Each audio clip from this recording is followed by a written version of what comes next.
Hi there, it's Ian here, and you're watching Grumpy Opinions, the show where I'm going to tell you all about what I think of films, TV shows, games, and life in general. Let's get on with the show.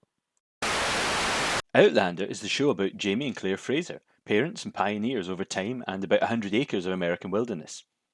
Episode 6, Blood of My Blood, or Bomb for short, starts off with somebody pulling a long cylindrical object out of a toilet, but luckily it's a snake, not a poop. Oh, those zany Outlander folk and their toilet humour. Anyway, up at Fraser's Ridge, winter's coming on thick and fast, and Jamie's working out on his own log. So then his old pal rides up, the sometimes unrequited fancier, Lord John Grey. Anyway, it turns out he's in town on a flying visit as he heads out to his own new pad on the other side of America. Clearly he's bored and decided that he wanted to kick Jamaica into touch. And he also brought along his pseudo-son, Willie, Jamie's love child. But he's been left to wander the woods. But luckily, Claire and Murtagh are out getting like creek water, and they bump into the wee laddie who's managed to get an embarrassment of leeches all over his legs. And despite being a bit whiny about it, he lets Claire take them off. And while they're coming back, Jamie and John have a wee bit of chat about, him, and, it's reckoned that maybe wee Willie won't remember who Jamie is, and John hasn't mentioned that Jamie's the person he's coming to see, because, he was known as Mac back then. Also, John's wife, the aunt of wee Lord Willie, has died on the voyage to America, and John seems a bit put out about that and a wee bit sort of strange and despondent. Anyway, everyone arrives and they bow a lot, and it's kind of cheesy. And Willie, as it turns out, doesn't remember who Jamie is, or doesn't appear to, so they end up having some dinner, and things turn to politics. And, John Green being kind of the upper-class pal of Governor Tryon, and Murtagh, being the working-class regulator in secret, there's kind of a lot of tension and chat about taxes. So Murtagh gets in a bit of a strop, and he decides to go home, and then Willie needs to go and do a poop in the snake pit, and then when they're outside, he lets Jamie know that he actually does remember him, but he's confused as to why Jamie just didn't tell him who he was when he arrived, and Jamie's like, Anyway, meanwhile, Claire and John have a bit of an awkward kind of ex-girlfriend of Jamie chat, and out of niceness, Claire and Jamie decide to sleep outside and under the lean-to. I mean, they really ought to have built a spare room, or maybe built one of those sheds that they were on about a few episodes ago. Never mind.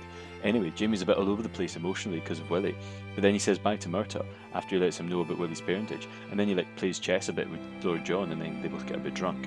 And the next morning, Lord John wakes up with a clap.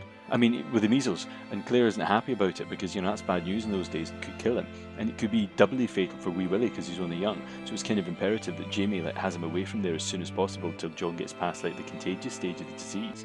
So they go out into the wilds, and Jamie does his best weekend dad bit, showing Willie the big special effect and how to fish and shoot deer, and then how to skin one. And then that night they have a deeper chat, and Willie gets sad thinking about how his dad might die because he's two mums have died at this point, so he's not exactly lucky. But Jamie puts a blanket on him and falls asleep beside the fire. And when he wakes up, Willie's gone, but he tracks him down, and it turns out that he speared some fish, but he's on Cherokee land, and wouldn't you know it, they just happen to pass by right at that moment. And then the chief supermodel of the group doesn't want the fish that they had, so he demands instead a payment in blood for stealing fish from Cherokee land. So Jamie says, I'm Willie's dad, you should take my blood. And just before the man splats him with a tomahawk, wee Willie pipes up and says, no, he's not my dad, you must take my blood.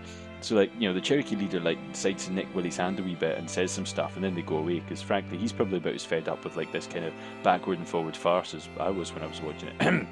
Anyway, but Jamie's right proud of his wee laddie, and gives him the big dad hug he's always wanted to do. And all this time while it's going on, John and Claire are having deep, meaningful chats about life and kids and the rest and family, and John's opening up his feeble-addled heart her about Jamie and how he really loved him, but then he didn't actually really feel anything at the death of his wife, even though he'd known her all his life, and he's got a really deep longing for the sort of satisfaction and happiness that Claire and Jamie have, and just being with each other. But he can never have that, because he's gay, and back then that was totally just not even talked about. And she, on the other hand, first is really kind of angry and resentful because she thinks that he's disrespecting their love, and starts telling him all about Brianna. And then she realizes he's actually just kind of sad and lonely, and that actually his marriage was an awful lot like hers to Frank, just sad. And then they kind of understand each other a bit. Anyway, Jim and Bill come home to find that Gay John's not dead, and everyone's really happy about that. And there's a big heartfelt farewell, and wee Willie looks back exactly the way his dad did all those years ago. Aww. Oh, and then Jamie and Claire have a bath, and he gives her a new ring, and it's kind of nice and silver and everything. And then some sexy time happens because it is Outlander after all. So what did I think? Well, this was an interesting week, since it was very much a character piece. If you think about it, the whole of this ongoing plot didn't actually move forward the the main plot of the series this week, because that was totally okay. Because this is like tying up emotional beats that have been outstanding for quite a long time in the show, and I like that. I mean, what do I mean by tying up emotional beats? Well, it always bugged me a bit that there's been this kind of overhanging thing that was never quite resolved about John and Claire. Like ever since they went to Jamaica and she like kind of met him and realized there was something between him and Jamie, and and also like the Jamie and Willie stuff. Because to be kind of blunt about it, from a storytelling point of view, you need that to go away before Brianna arrives. Because you see, if Jamie has unresolved feelings about like his secret illegitimate son, then how can he believably give like his full heart and attention to like his daughter from another time that suddenly arrives? It just won't entirely make sense. So I'm really glad that they cleared that up. It allows the story to move forward and it allows the characters to have grown a bit by that point. And it's really good that they took a full episode to actually do that slowly and sensibly. I mean, yeah, sure, it's a little bit soap opera-ish, but I mean, compare this to a couple of weeks ago when like half the episode was Jamie and Claire riding really slowly across the countryside and talking about, frankly, not an awful lot of interest and nothing that really propelled the plot forward. Just like, oh, aren't you lovely, Claire? Oh, Jamie, aren't you great? I mean, sure, it's like probably straight out of the pages of the book, but it made for kind of dull telly for non-book readers who just want to see a story continue in a new and interesting way. I mean, it was kind of what I would call wallpaper dialogue, and it was really sort of cookie cutter signature moments. And I said that about it the week it happened. But this, on the other hand, was really interesting, and it was really good to see Lord John again, especially as both like him and William managed to be just exactly on the not irritating side of posh entitlement. Anyway, I also loved that Murtagh and the Lord John like having their arguments. I mean, that felt kind of real because I mean, let's face it, these aren't modern-minded people. They're kind of stuck in their ways, and they're very much chalk and cheese. So why would they agree? I mean, John's like a poshy ex-red coat nobleman type, and Murtagh's like an ex-con, ex-Jacobite regulator Highland warrior guy. So I mean, why on earth are they going to be friends and get on? I mean, one of them put the other one in prison, and they had to eat rats and stuff, and they don't get on nicely at this point, which means that there's groundwork that's been laid now for stuff later on. I mean, let's face it, there must be something laid later on because they wouldn't have set it up this way otherwise. I mean, you've got the regulator thing coming to head, and Lord John's important, so he's obviously going to have something to do with it. So if the show wanted them to be friends, it would just make them be friends and be okay with that. I mean, it wouldn't have any problem doing that. The writing's, done that kind of thing in the past with characters. So this has got to be set up as something later, and I think that's really interesting. And it was also nice because, it put Jamie and Claire in an awkward position of having to try and play both these people who are really beloved friends, like in a nice way at the party, but not actually lie to any of them, but keep the peace as well, and at the same time try and make it not horrendous. And it kind of worked, and it kind of didn't, because nobody was really happy, and Murtagh kind of stormed off. But no, I thought it was good.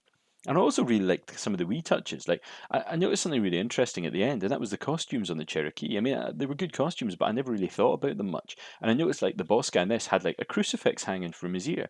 And I suddenly noticed that he's also got, like, kind of one of those metal officer neck things that, like, soldiers at the time used to wear. So he probably took that off, like, a dead British or a French soldier or something like that. And he obviously got the crucifix off maybe a soldier or maybe some settlers. And I just like that little thing of, yeah, the little trinkets that they've taken off people that remind us, that these Cherokee guys are not to be messed with. They're serious people. I mean, they're not bad people, but they are serious.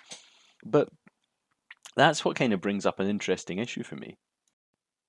And it's an issue that's not necessarily a problem, but the Indians being so cross with Willie seemed a bit strange. I mean, it kind of seemed a bit dickish. I mean, considering like the other guys were all like, nah, water's natural. Everyone is allowed to drink water from the stream, even if the stream happens to be right outside the German house front door. Like, literally, it's literally like a couple of feet away from their front porch. And, it's known in that, and, that's totally okay. No, I don't see why you would have a problem. And now these guys are like, oh yeah, but that fish, it was in a river that was 6 feet over the tree line. So like that's pure death sentence if you come here and take one of our fish, little boy. I mean, maybe these are supposed to be bad Cherokee, or maybe there's more to what he was saying that didn't translate well, but it felt weird and inconsistent more than anything else. I mean, or maybe it was just bad writing or something. But the Cherokee flip flapping like this didn't make a lot of sense. I mean, maybe fish are more important than water, but it seems like the spirit of it didn't match up. And Jamie, the way he was acting seemed to make sense that he expected something like this. So maybe it just means that the other week was being a bit silly and having them just ride up and go, oh yeah, yeah, we can totally take water because we say so, unless it's trying to get across that actually, the Cherokee just do whatever the hell they want, and they're kind of being a bit arsy towards these people who invaded the land, which is fine, but maybe if it made a bit more sense of it.